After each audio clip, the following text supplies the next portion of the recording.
Во Битолскиот онколошки центар ќе се набави нов апарат CT симулатор кој треба да значи почеток на давање на зрачна терапија во Битола. Вакво уверување добило раководството на болницата од здравствените власти, па директорката Ненси Лозанче вели дека од наредната недела во Скопје ќе се дообучува кадарот, за кога ќе дојде апаратот тие веднаш да можат да почнат со работа. Во текот на наредната недела тројцата радиолошки технолози да тргнат на обука на таа клиника.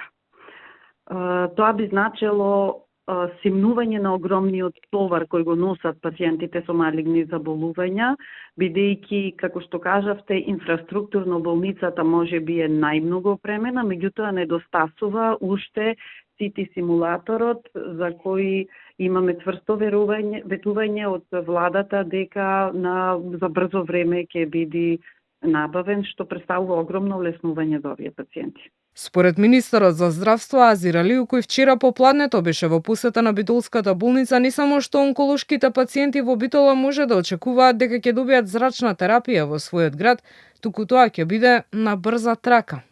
Во неговото јавно обраќање порача дека очекува следната недела да се отворат тендерските постапки за набавка на симулаторот, кој всушност представува срцето за работа на третманот, бидејќи дава слика, вид на мапа каде се наоѓа туморот и колку време треба да се зрачи.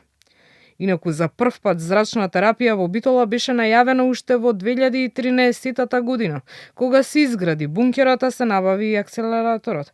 Потоа се чекаше негово монтирање, комисионирање, а и набавка на симулатор, што досега не се случи.